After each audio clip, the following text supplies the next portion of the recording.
Jason, can you hear me?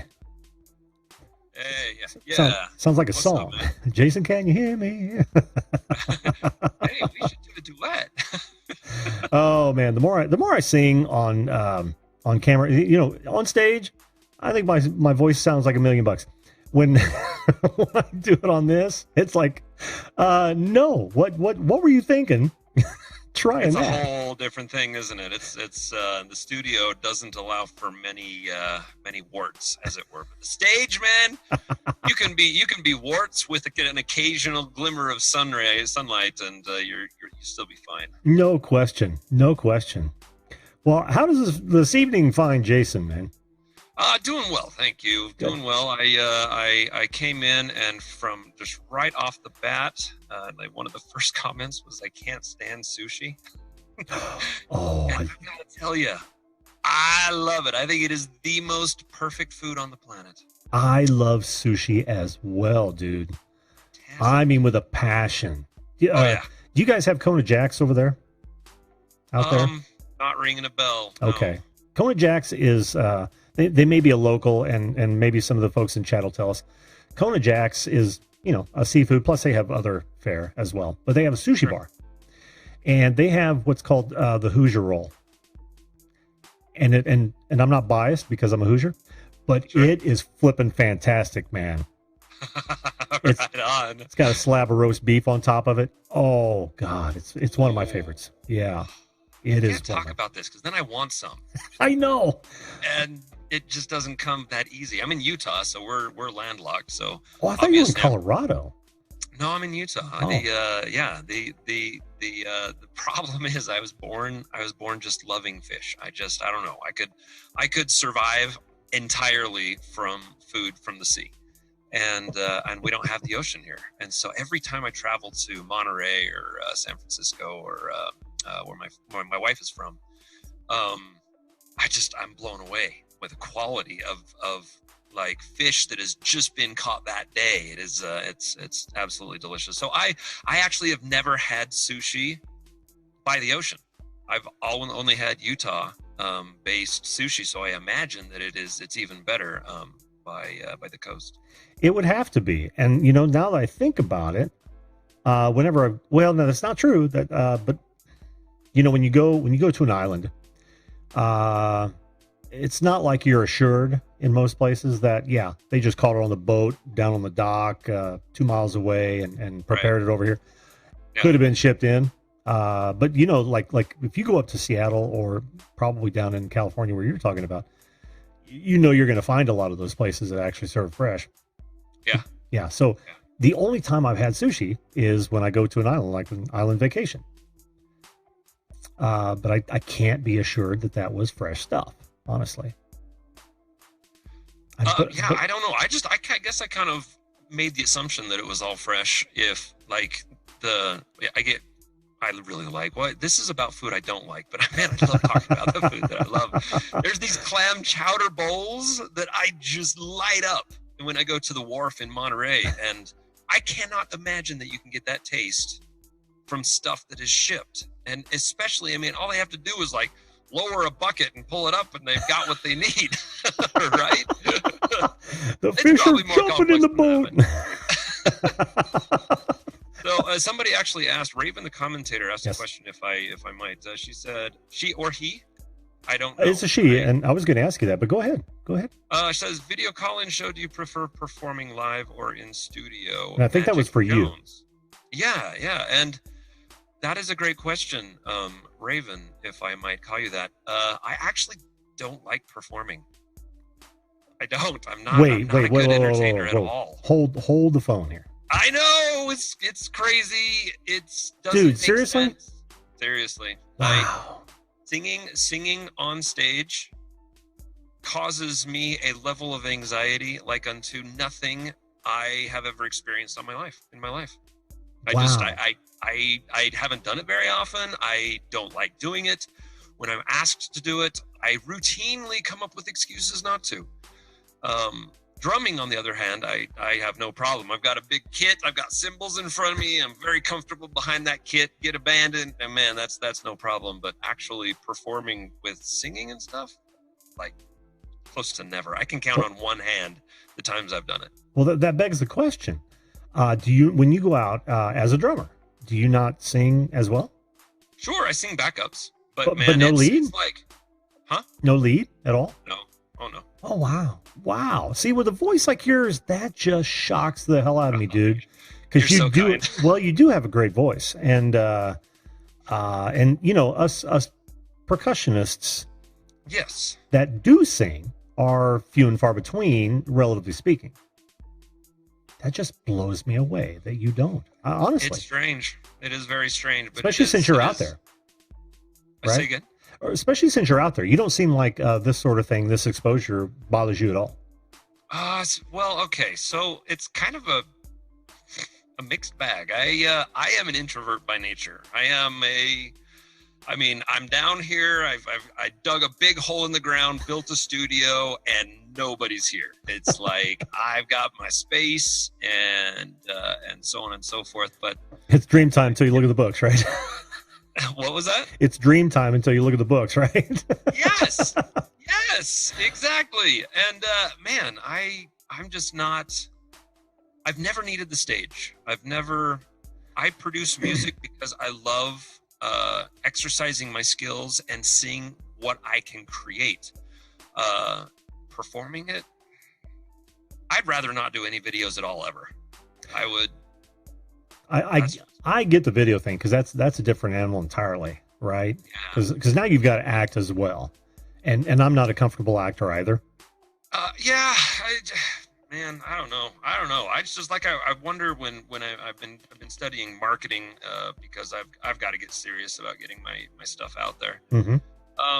And it's like all of the marketing programs that I'm subscribed to talk to me as if performing is my life, and it's like I'd rather die.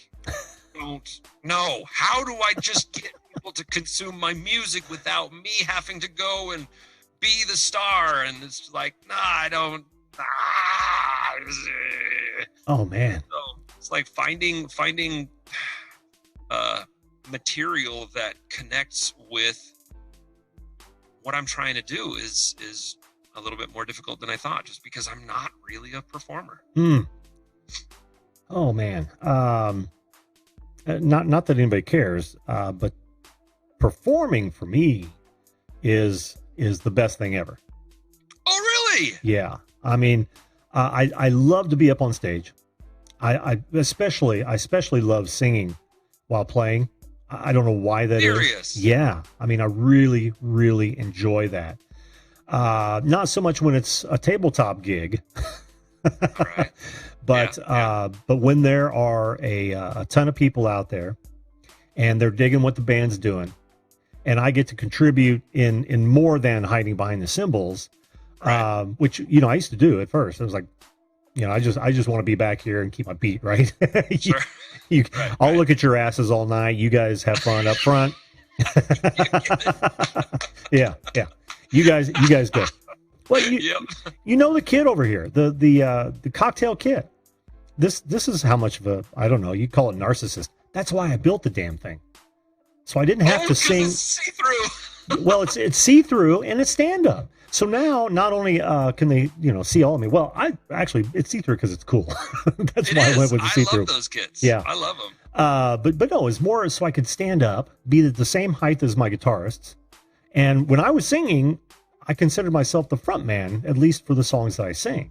Sure. And it's real hard to do when your knees are bent. Yeah.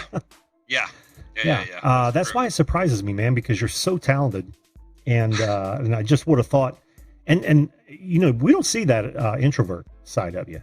No. Honestly, people no. are usually pretty surprised, and what you're describing right now is pretty much my worst nightmare. Oh wow, I don't, dude. One time I was on stage and behind the kit, and it came to a song that I actually am pretty comfortable singing. It's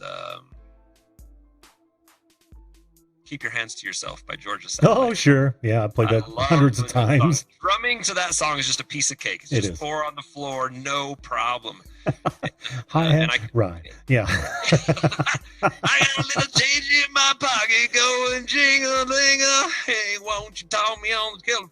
You guys can't see it, but my kick drum is working. Oh, man. So anyway, there's a guy in the audience that knew how to play that and was friends with the lead singer. Mm-hmm. And so the lead singer knew that I knew how to sing it and that I could sing. And so just on the spot, they got a drummer come up and he was like, yeah, you're good with singing this, right? I got out in front of the people and it was absolutely immobilizing. It was so terrifying. And I even felt really confident. I knew all the words. I could sing it. Oh, I think of that and I want to crawl in a hole and die. Wow, dude. It's so weird. Well, I mean, so it's okay. Not everybody's comfortable, but it's literally a complete surprise to me. And I'm sure probably a lot of other people who've been to your channel. For sure. Yeah. They're I don't know. You've got different sides and whatnot. It kind of blows one of my suggestions I was going to make to you on the marketing side out of the water. Yes. Yeah, because bands make a name for themselves with eclectic names, right? Or I should say, either relevant or non-relevant names, but they're not. Sometimes they're directed at a person. But individual artists, which I see you as, they make their name using their name. You've got a great name. It's not like, it's not like Tom Titicaca or something like that, right?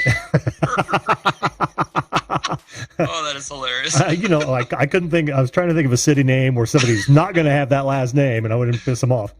So you don't have a name that doesn't roll off the tongue. And I was thinking when we were, because we've gone back and forth on this, I kept thinking, it's as much about you as it is the music. Okay. I mean, you're the one man band, right? And that gives somebody, that gives people something to hang their hat on.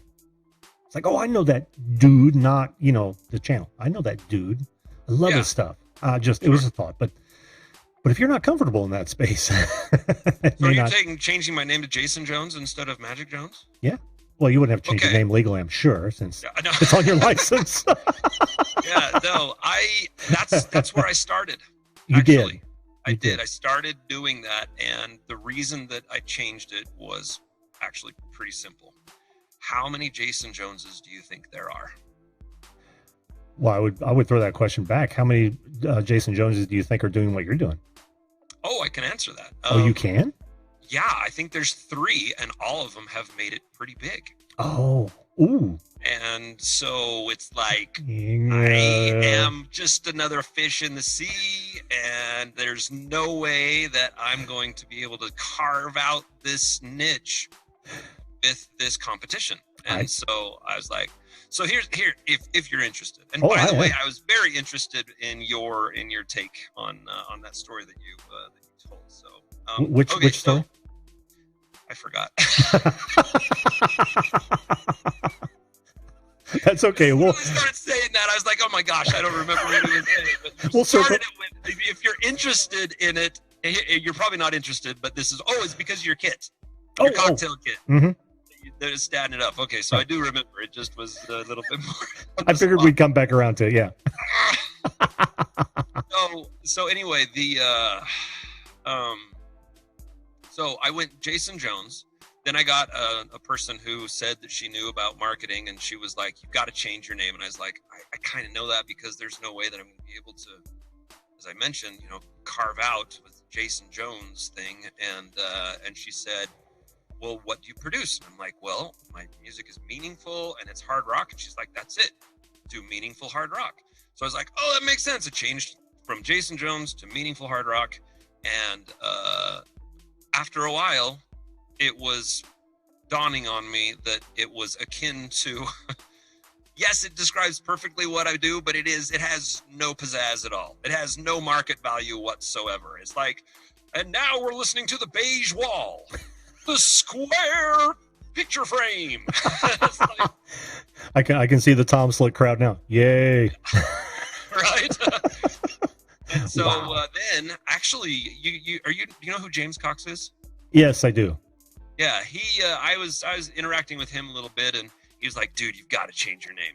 You've got to change your name. This is crazy. You're like missing opportunities left and right." And I was like, I kind of know, but I really have no experience in marketing. Where were So we I at that point before you go any further? Were you at Jason Jones still?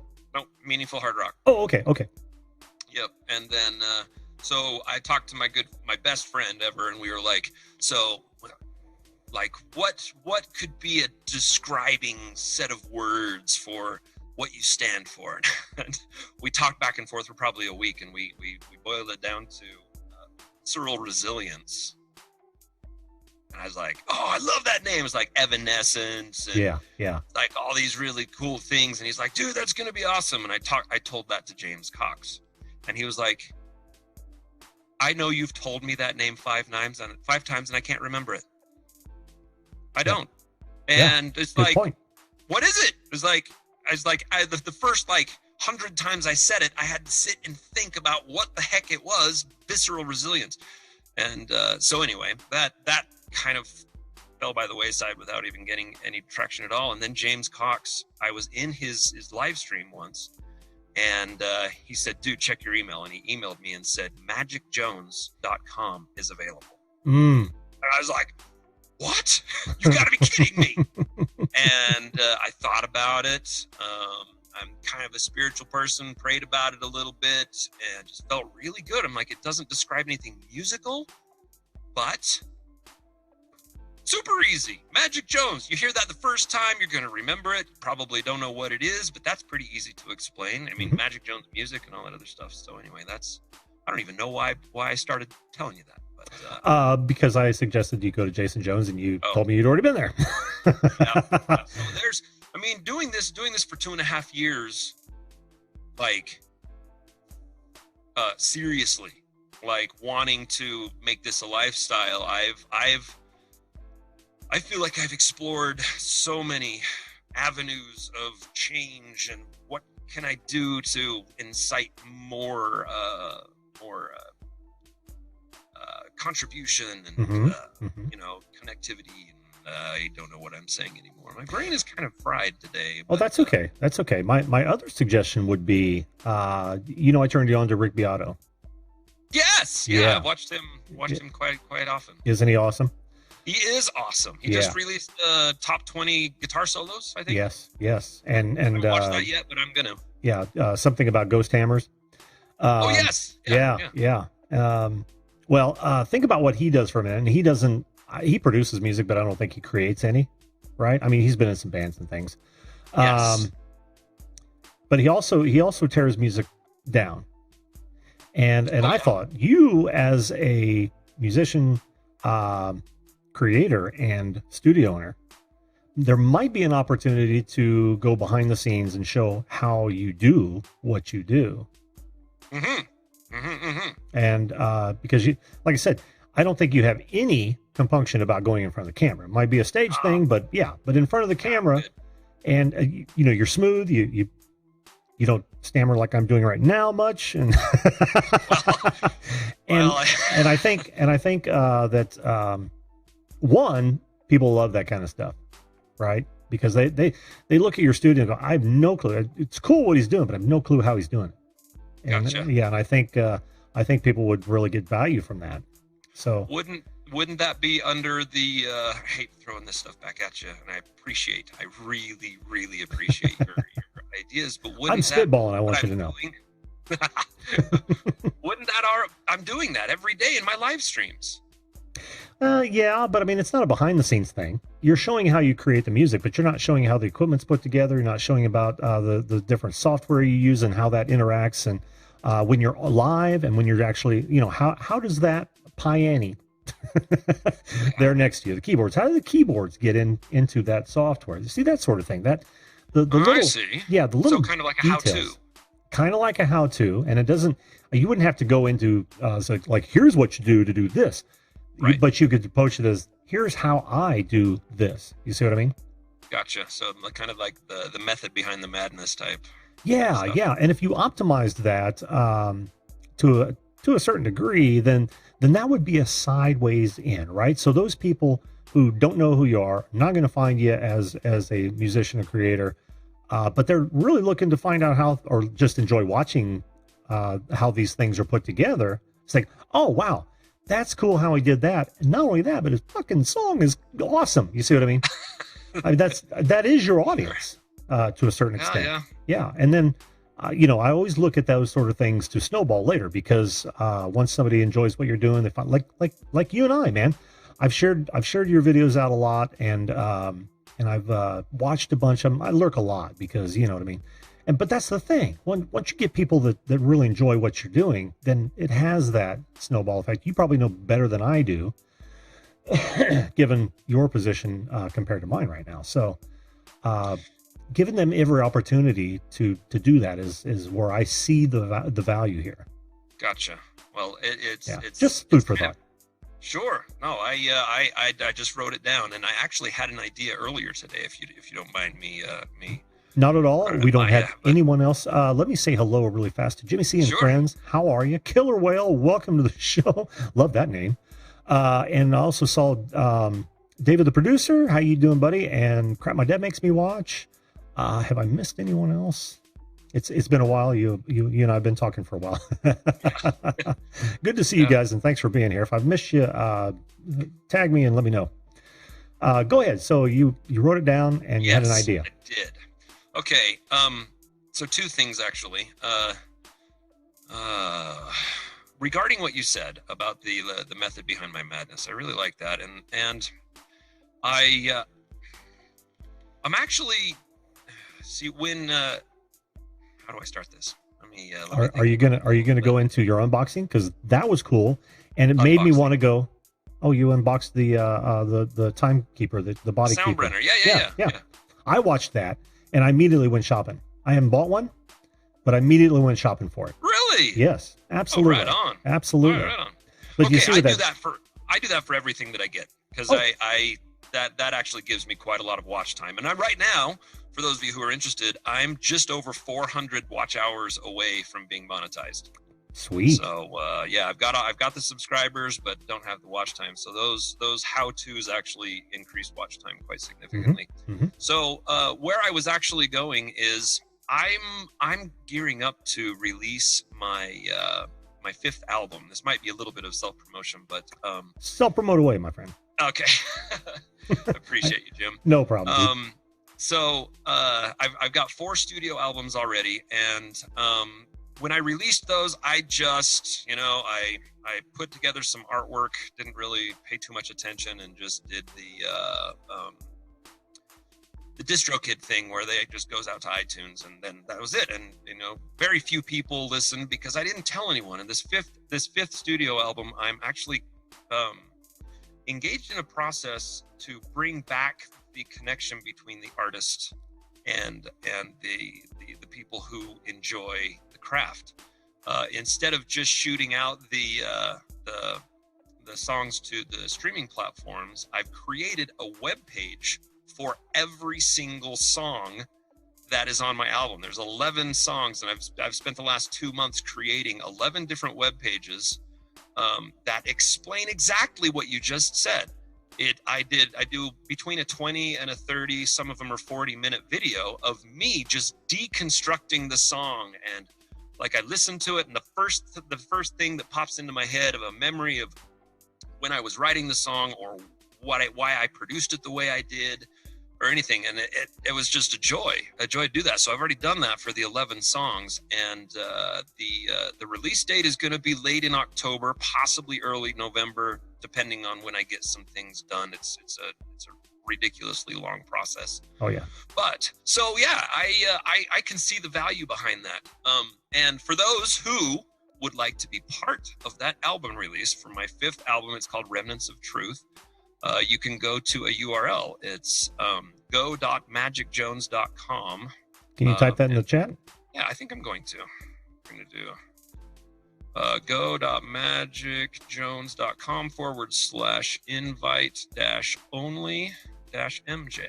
Let me put that into a browser, make sure I didn't mistype it, because that happens to me all the time. Oh, tell me about it.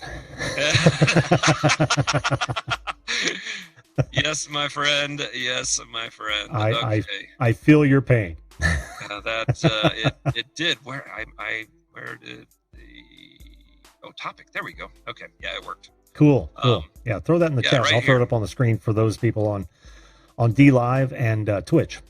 Oh, I appreciate that, man. I really do. No problem, man. So that was the first thing. The second thing was I had this idea for another video series, kind of doing what kind of like a Rick Beato thing, but there was this old website called GarageBand.com. Oh yeah. Do you remember that? Sure. It was where you could upload songs and get like totally non-biased third-party responses of what people thought of your song. Crazy. And I loved it. I reviewed songs like crazy. I think I had, when it finally went down, I think I was at 350 reviews. So it was awesome. And then it went away, and I don't know why it went away, and it sucks. But I was thinking of inviting people to upload their song, and I would play it during a live stream and just be, oh, look at that! Wonderful human being. Got to get it out there, man. That is brilliant.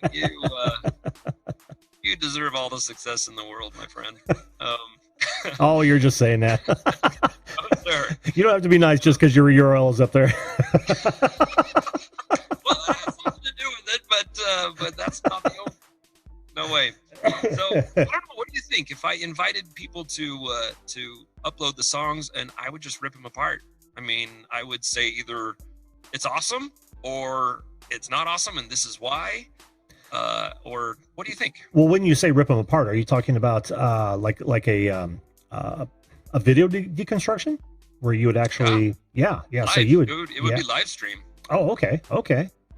Well, I think it's great. In fact, I've got another idea for a show that's not musically oriented at all, but it's kind of similar.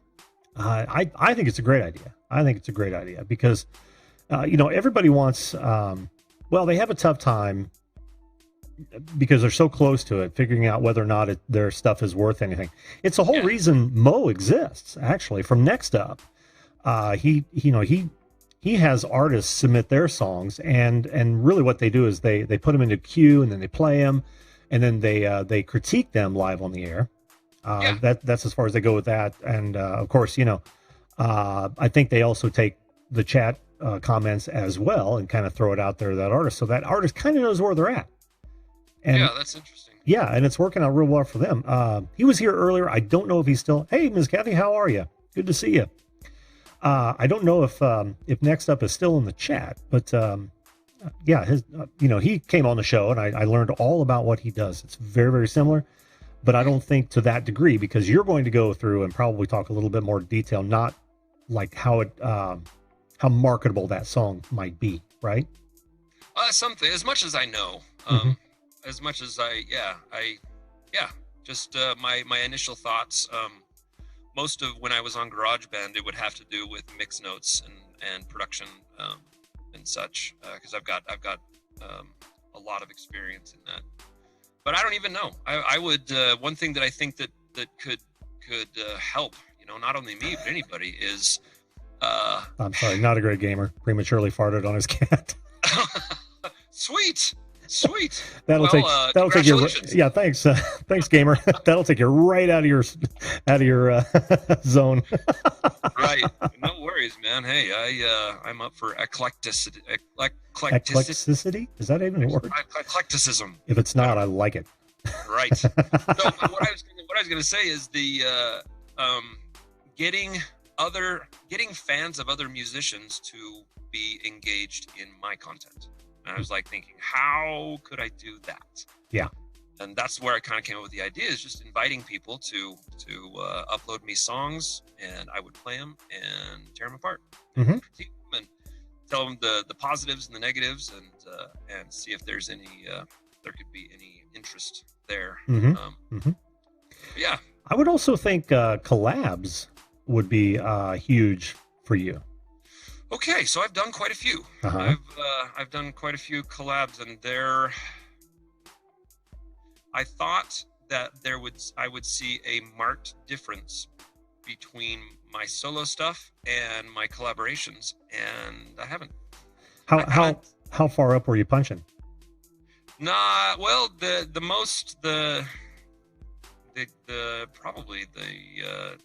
guy that I worked with that has the most is Frozen Fury.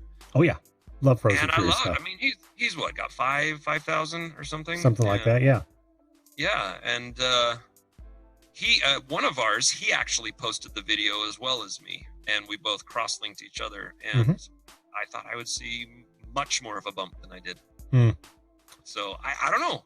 That's what everybody says. Collaborations are good, and sure they are. I believe they are, just if not anything for the good karma and the connections. But as far as views go, it was barely there. yeah, and nothing against Frozen Fury at all. Because like I said, I love his stuff. He's a very talented individual. He's fantastic. Oh man, I know, and I can't stop watching videos like that. I think last time I told you that every time I watch a preteen drummer, it makes me want to burn my sticks because they're so damn good. Yes, I hear you. I am with you. I actually have stopped watching those kinds of videos because it's such a hit to my ego. It's like, oh my gosh, what am I doing? I just need to start beating on them with my fists and calling that music. Might as well. Might as well. But when I say that is because I think a larger, and this would be an idea thing, right? So you'd have to come up with some sort of a collab that would be totally unique. And I'm not just talking about they play a portion of it, you play a portion of it. Yeah, you've got to think of some way to make it totally almost in the TikTok sort of realm. You know what I mean? And I'm not talking about using TikTok necessarily, but when my first exposure was to TikTok was people would have, like where you are, they'd have the original video and then they would interact with it, right? So if somebody got punched, I would punch and then they would fly. You see what I mean? But it's a video thing. Yeah. But that sort of interaction just flies. And if you had some sort of, I don't know, maybe a live back and forth, you know what I mean? I don't know. I'm spitballing again. With maybe somebody who specializes in those sort of things. And I bet they're out there, dude. I bet you they are out there. Yeah. But again, food for thought. Food for thought. No, I should be totally discouraged with everything going on right now, but I feel exactly the opposite, actually. That's great. It's weird. It's not healthy because Tell me about it. Right there, buddy. Right there with you. Oh, and I'm sure most of my audience at this point is as well. So it's a struggle. It is just a struggle. But there's value in struggling. Yes, it makes you appreciate the successes that much more. Yes, and I also think very strongly, like the older I get, the more I think this is absolutely true, is you find out more about yourself through the struggle. You think, it's like before the struggle, I don't know how to phrase this, but before the struggle, you think you know your limits, right? I can only go this far, and then there's just no way. And what happens is you just blow right by that. Right by that, and then it's like you realize, you know what? There really is no limits. I don't know. There's just this inconquerable human spirit that I believe that lives in every single human being, and all of the limitations that we put are in our own head. Oh yeah. Oh, totally self-imposed. Thank you. Totally self-imposed. And I think I was gonna piggyback on what you said. It's like when you first start out, you don't even want to think about those barriers, right? Your limits. Right. So it's all puppy dogs and ice cream when you first start out. Like the hope is that you will never reach that limit because your level of success will keep pushing that out. Well, when that doesn't happen, that's when the wall comes down. You say, "Oh crap, what am I doing? What am I doing?" And then preach to the choir. boy. I know, man. And then you you pick yourself up and you say, well, I got two choices. One, I can stop. Well, three choices. Two, I can wallow in a whole cesspool of self-pity and keep doing it and not go anywhere. Or I can get past it and say, you know what's really important here? I like what I'm doing. Yes. So you forge ahead. Yeah. And if it honestly, it kind of makes you reflect a little bit to see whether or not you really believe in what you're doing. Yes. And if it, go on. Oh, I was just going to say, it's a total test of character. Yes, precisely. Mm-hmm. Precisely. Yep. And so it's just kind of fun to I don't know, watch yourself grow and think that you could never, like, for instance, when I started this, I had no idea how to play guitar. Literally no idea how to play guitar. I don't think I had picked up a guitar ever. And so you've done what you've done in 2 years with guitars? 2.5. Yep. 2.5 years with both bass and six strings? The only thing I did was drums. Singing, lead, terrified me. I've sung in choirs my whole life, backup, and where my voice is not the focal point. And that's why the very first song I did was the Linus and Lucy theme from the Peanuts animation. Sure. Because it didn't have vocals. I was like, oh, I can just do a piano thing, and that's right.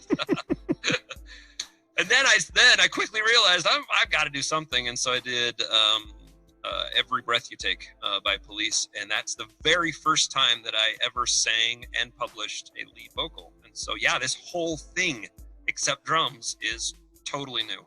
It's wow. Completely new.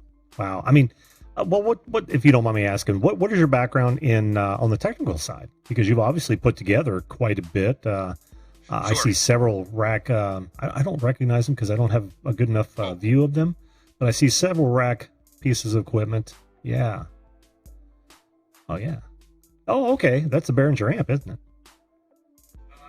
It's not. Close. It. Give you a little bit of light. Oh, okay. So yeah, the top one here is a 2-channel mic tech preamp, the MPA 201. Sure, which are great for those Sures. Oh yeah. Well, it's just fantastic. It's way better than I thought it would be, especially for the price. Mm-hmm. Then an API 3124 4-channel preamp. And below that, the 8-channel Focusrite ISA 8. Okay. 828, and then my converter RME 80i8Q QA, I think.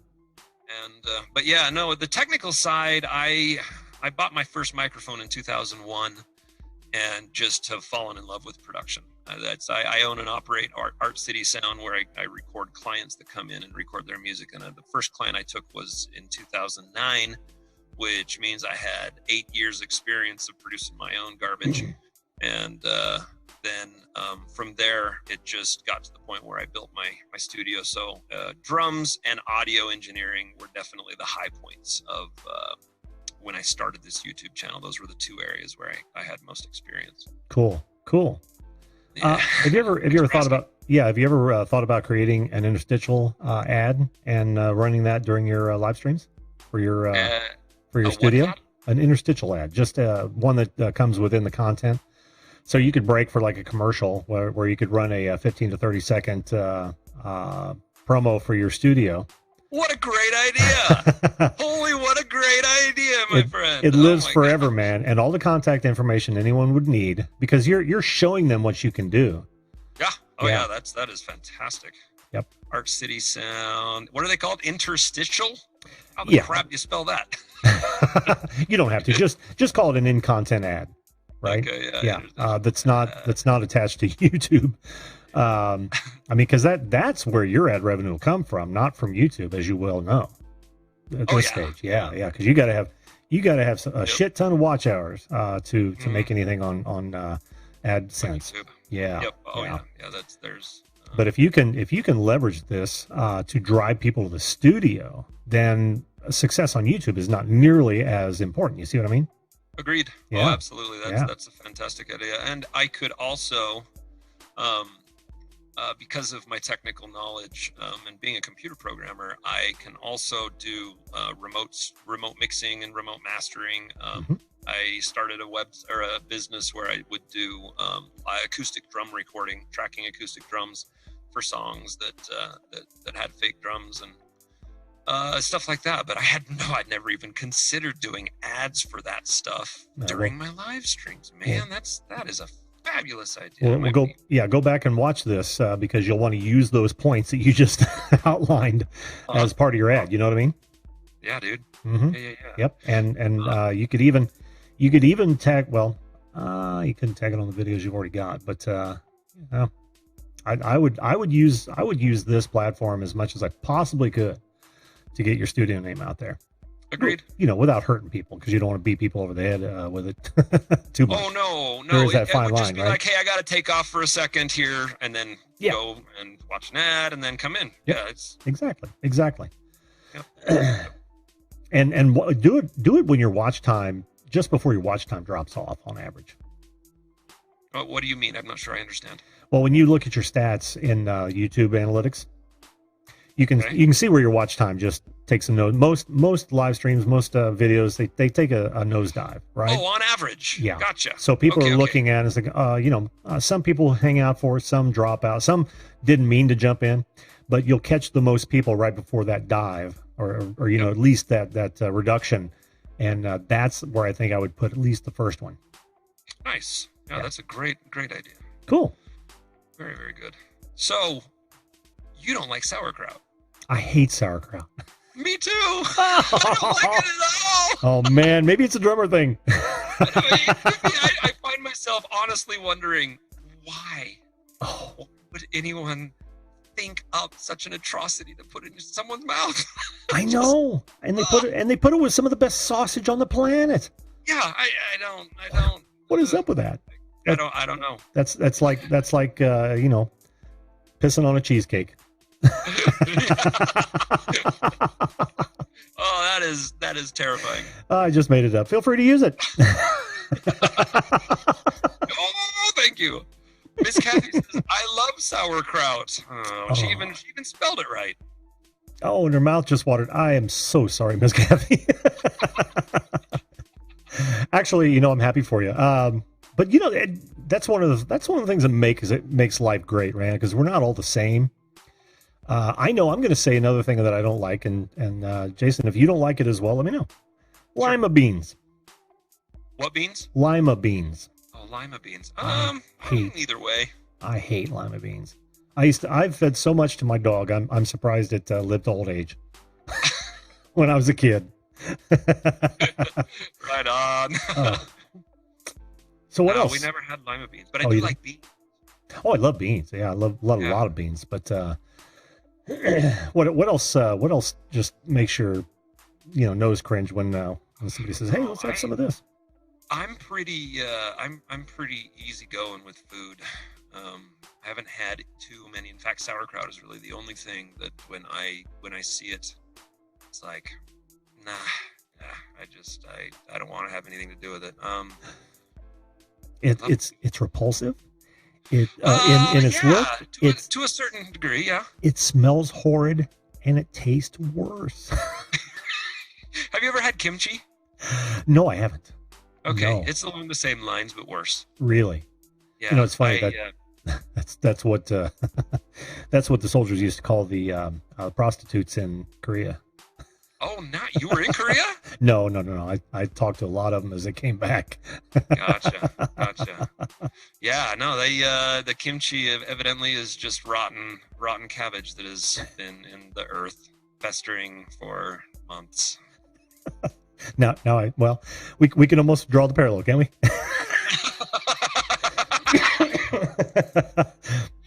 No offense to the prostitutes in Korea. I don't make this shit up. I make up a lot of stuff, but I didn't make that up. Cabbage, Jesse Mendez says. Oh man, we got Mike loves kimchi from the Creator Spotlight show. Wow. Mike does? Yeah. Oh man, fermented cabbage. Oh. Yeah. I'm almost with you, Jimmy C. He says I don't like artichokes, but I do love artichoke hearts. Is that weird? Oh man, I love artichoke hearts in a good cheese sauce. Oh man, those are great. But I wouldn't eat an artichoke just straight up. How about artichoke dip? Love artichoke dip. Oh yeah, absolutely, absolutely. Yeah, no Brussels sprouts.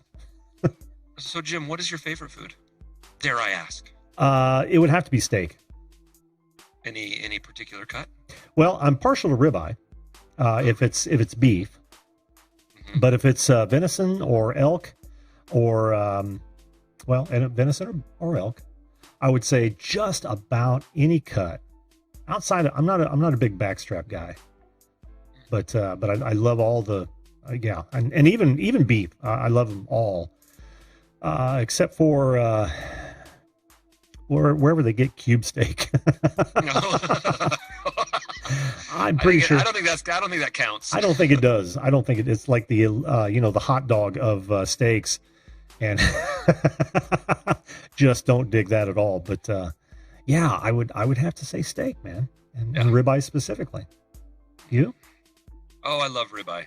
I really do. I've got a brother that has a smoker and has spent a good portion of his life outside. He just really enjoys cooking steak, and came over. We were having a LAN party here, and he offered to bring steak for everyone. There's like 12 people here, and so he cooked these ribeyes that were just, I mean, they were the talk of the whole party. It was just amazing what he did. But I'm not much of a chef, but man, I appreciate it.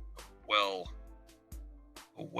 done, not well done as in well done, well prepared steak. Yes. Well, before I bring up, because Nag actually called in just a few minutes ago. Oh, absolutely. But before you go, well, what is your? And see, I'm kind of stepping on a show that I planned later. What is your favorite food? Which probably should have preceded this one. But thinking that maybe you won't make it. What is your favorite food? Oh, my favorite food. I'd have to say sushi. Really? I love sushi. Close second steak. Mm-hmm. I really like steak, but sushi's like the whole package.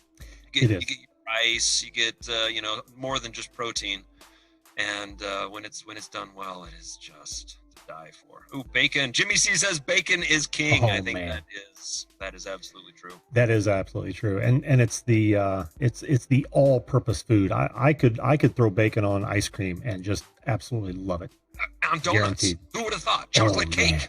Absolutely. Yes. Like, how does that question. work that way?